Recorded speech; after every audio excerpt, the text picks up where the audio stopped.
Salut, aujourd'hui on revient vers vous pour parler de recrutement de femmes au physique. C'est politiquement incorrect, mais là où nous nous trouvons, on a le droit de recruter les femmes au physique et au talent surtout. On est au Crazy Horse dans un endroit mythique puisque c'est la loge de monsieur Bernardin et on est avec le show manager du Crazy Horse. Elle s'appelle Christina Carmen Popa. C'est elle qui choisit les danseuses, c'est elle qui recrute. Bonjour Christina. Bonjour.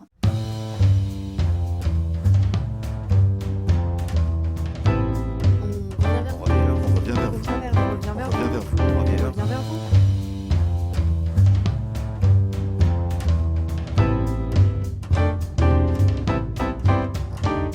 Christina, vous vous souvenez de votre entretien de recrutement ici, le vôtre à vous? Absolument. J'ai rencontré la chorégraphe à l'époque, c'était Sophia Balmain. Donc on est demandé de se déshabiller, de porter un petit string, des talons, de lâcher les cheveux, de se maquiller un petit peu.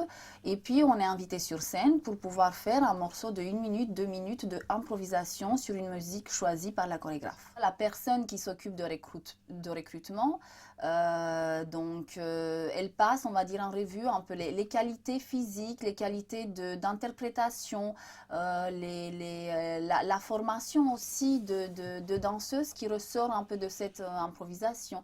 Alors justement, le vêtement de travail de la femme au Crazy Horse, c'est la nudité et la lumière. Est-ce que ça change, d'après vous, la façon de faire son boulot par rapport à tous les autres secteurs? Je ne pense pas du tout. Je pense en fait que ce que c'est très important, c'est la nudité, elle rentre en fait, ça fait partie du jeu quelque part, ça fait partie du spectacle, ça fait partie d'un produit en fait qu'on présente tous les soirs. Et surtout la nudité, elle est, comment dire ça, elle est inclue dans le jeu et l'interprétation du personnage que la danseuse choisit de le faire. Vous voyez ce que je veux dire? La nudité, vous l'avez dit, est un produit. Non, ça fait partie du produit. Pour moi, le produit, c'est le spectacle.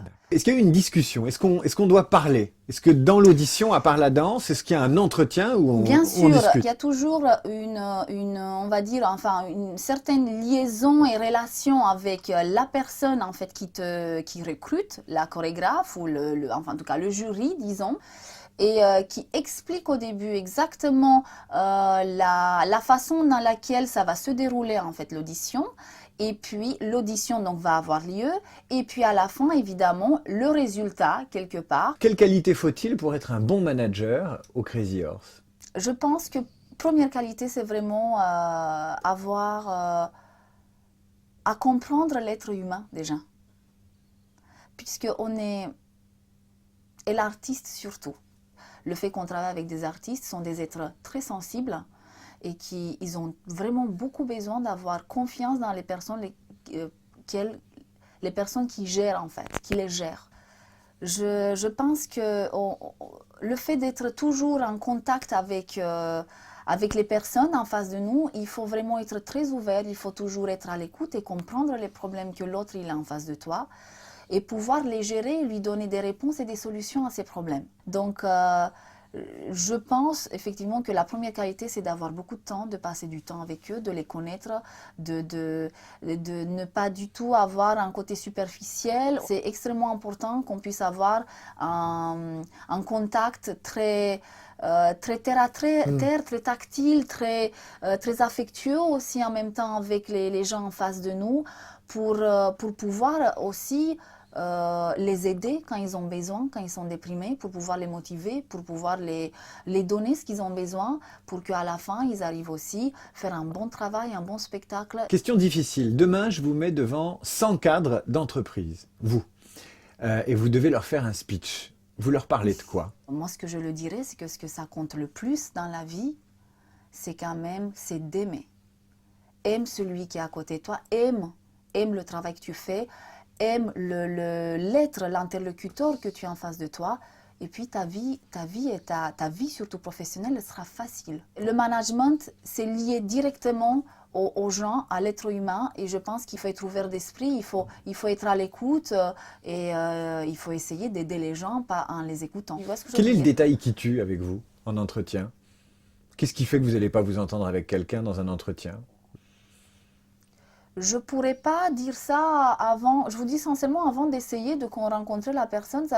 Le temps d'un entretien, c'est trop court pour vraiment te rendre compte qui tu as en face de toi. C'est très possible que le premier contact, il soit peut-être moyen en se disant, bon, peut-être, je ne sais pas, mais que à la suite, en fait, tu découvres que cette personne, elle est quand même d'une richesse intérieure incroyable, qu'elle a une expérience absolument fantastique et que même toi-même, tu vas apprendre tellement des choses en étant en contact avec cette personne.